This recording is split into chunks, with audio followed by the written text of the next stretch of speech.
nice nap in the car. It's come down from up on the main range, right up there. So we hiked Mount Stillwell this morning.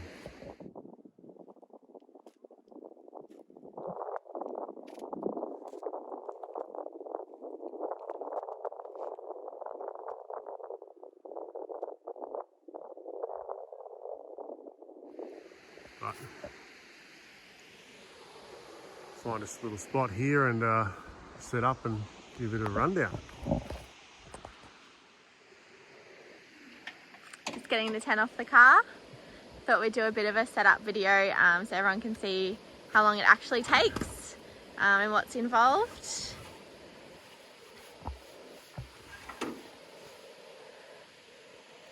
Where are we going?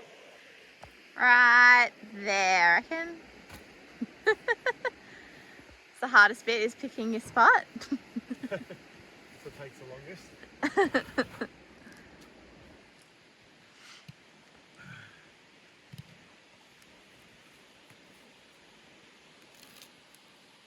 Have to tell them about the bag and the poles. So we've actually bought a different bag to the one that comes with the Oztent when you get it new. This bag's just a bit easier to open up because it's got the zip. You can see all the way around, so it actually opens almost in half. It's bigger. It's way bigger. So all the poles are in a pole bag, which is inside of it as well. Nice and easy, compact. With a standard bag, you can't store the poles as well as the tent in the bag. But with the drifter bag, you can store everything. Yeah. So that's the drifter pole bag that fits inside. This is the tent. So now I've got the tent out of the bag. It's just got the single strap in the middle, so it's pretty easy to undo. It's gonna go. I'm gonna move it. Surprise, surprise. You got to get the orientation right. And we have to remember which arm goes first. And yeah, that's so when you pack it up. I think the setup video, it tells you to go A then B. So when you're opening it up, it goes B first, which is what Nathan's opening, and then A, and they're both labelled as well. This is how easy it is. How easy one very small part of it is. Yes. It's the main part. Ta-da! That's Oztent.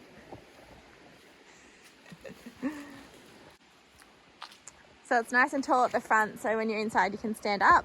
So I can stand up fully and get changed and all that kind of thing.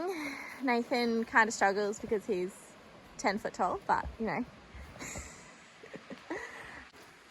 So, just gotta get the pegs out of the back now. Around the bottom, it's got 2 eyelets across the front, one either side of the back, and 2 in the middle to sort of pull the back wall of the tent out. The floor size, this is the RV5, so floor size is I think 2.6 by 2.6. You don't really get that much room because of the slope, but you'll see as we set it up, the rain fly, which is an optional extra, and the 2-meter awning, which is permanently attached and very handy. We don't actually run one on the car anymore. So now it's all pegged out. Ellie's just getting the rain fly out. And it just zips across the top, sort of behind where the awning is. Zips across there, and then there's a bit of a task, but it's got 2, 4, 6, 7 guy ropes and 2 poles that go in these eyelets. Sort of keep it up off the top of the tent. It does help with condensation, but it definitely does not eliminate it. Still get condensation in there, but that's always going to happen when you're camping in cool climates. So Nathan's just pegging out the fly, so it sits quite a way away from the tent. But as he said, it definitely helps with condensation with the tent. So inside we actually sleep on a stretcher and mattress at the moment. So the Empire twin stretcher has been really good, really easy setup. And the monster mat is also really good. It self-inflates and it's really comfortable.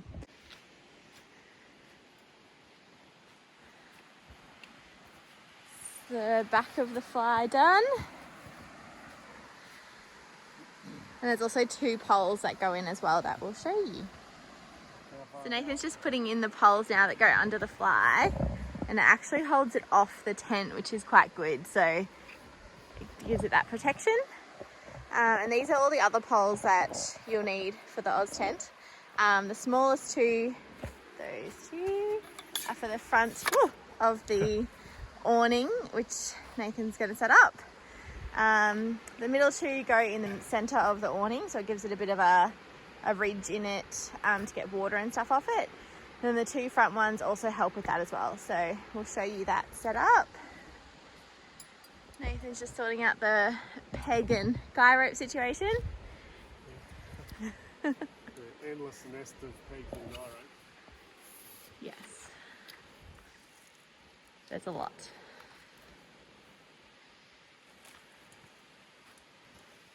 The ground's nice and soft. Yeah, sometimes we camp near trees or rocks and it's almost impossible to set this up.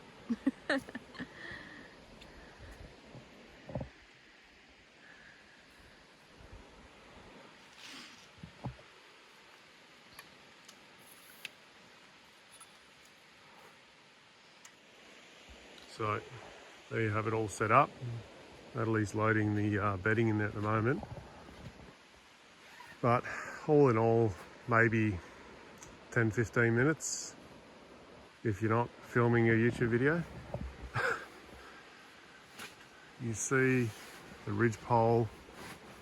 It's a factory Oztent one, and we actually added this drifter pole just to sort of stop rain pooling a little bit more. Now, we do have the peaked side panels which enclose this whole area. We used them the first time we used the tent and haven't used them since, really. I could see, I mean, they'd be pretty useful, I think, if you're staying somewhere for a long period of time, or if you've got the front panel that encloses the whole front, because then you essentially make another tent out of that front section. So it's 2.6 long, same length as the tent, and then that top section comes out 2 meters, a little bit less with the ridge poles in. So plenty of shade, although not right now in the afternoon. So Natalie's just setting up the stretcher. It's going to be a little bit tricky in there.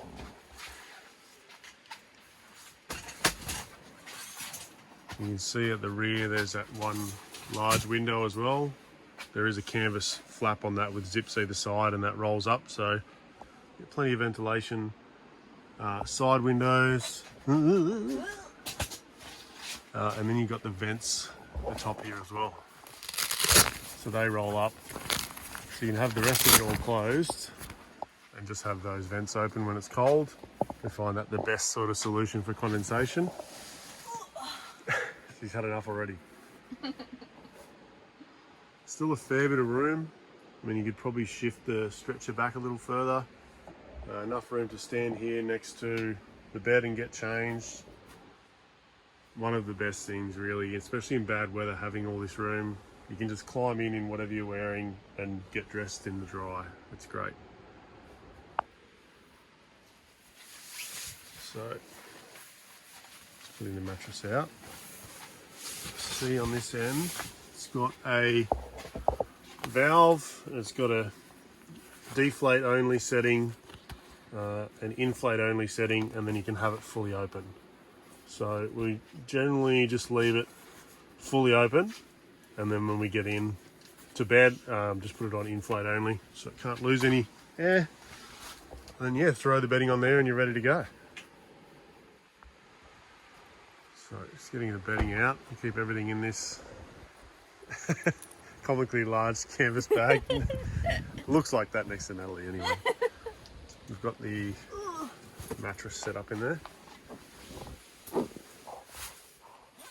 a little bit bigger than the actual stretcher. It's sort of good, but you still do sink in a little bit underneath there. Got my satin pillow. Just getting the bedding in.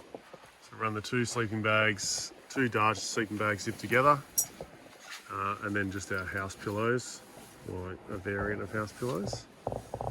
We do run an internal liner in the sleeping bags when it's colder weather. I think tonight it'll get down possibly below 0. So we'll have the liner in there, and we do carry an extra blanket as well for the really cold nights. But we're generally pretty warm. We found it's a little bit more difficult to heat the space up at night because it's a fairly wide open space. So it's hard to cool. It's not like a swag where it's a small space you can sort of cool with, warm with body heat. So now it's all set up. Can we have a beer yet? Yes. They're in there. You can hear them screaming my name. So what, pros and cons? It takes a long time if you set up every element of it because there's a lot of pegs and a lot of guy ropes. Yeah, that is a downside, but you do get protection over the front with the awning.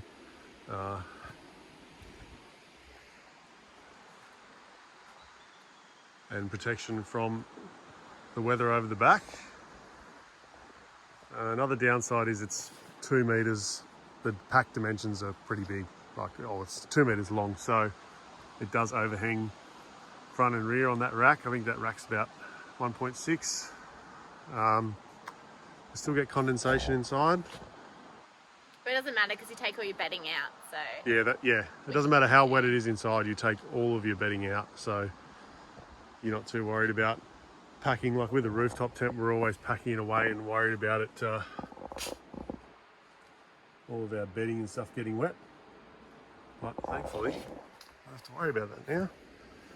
Although, we might be changing setups again soon.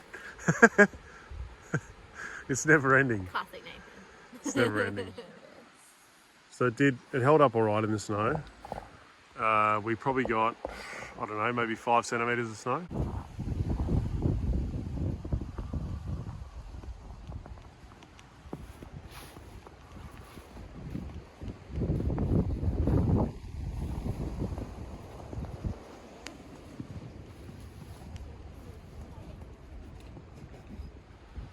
And it was to the point where the ridge poles were starting to bow in and the pole inside across the back, that was sort of started to bend down a bit. But for the materials it's made of and how light it is, it stood up pretty damn well to a heap of snow. So another positive is we're just talking about being able to set up without the awning on the front. Yeah, so it's really easy So you to can set up if you know. set it up as a bare tent. So you can take the fly off, leave the awning rolled up, and then literally just fold it up and put pegs in the bottom, and then it's ready. In that sort of guise, I think it's probably the best compromise of time and space and comfort and all that sort of stuff. But fully set up like this, yeah, it takes a long time. As far as any more cons? I was gonna say pro is you get a lot more space. Yeah, lots more space, heaps of Yeah. space inside. Yeah. Like it sort of looks a little bit cramped as it is there now, but But compared to a swag or something. compared to Yeah. compared to the rooftop tent and swag, it's got double the space. Yeah, to get changed or all that kind of stuff. Yeah, you have to set it up at home to dry it out. Yeah. Pros, being able to get changed in the dry. And probably the biggest one for me is the car is totally separate from the tent. So we can jump in the car now and go for wood runs or go to the pub or whatever we want to do. All right, let's go. Let's go to the pub. It's probably 2 hours return to the pub. But yeah, hopefully this gives people the information that they're sort of after if you're looking at this style of tent. We've had this, since the start of this year, but we've done probably we did 10 nights in the high country. So we've done probably 20, 30 nights easily. And we do enjoy it. It's we've had nearly every other setup, like swags, rooftop tents, everything. And this has got to be, I would say this is the most comfortable setup of everything we've had. It's definitely also the most tedious as far as setup, but it's a trade-off. We've learned everything's a trade-off. But I think for now, might kick back and enjoy this spot.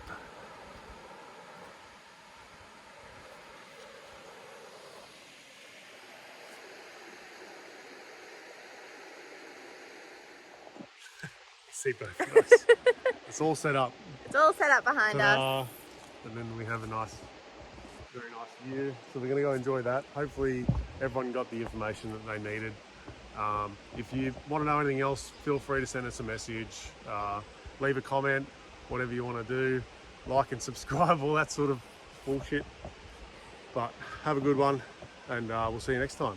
Here we go diving.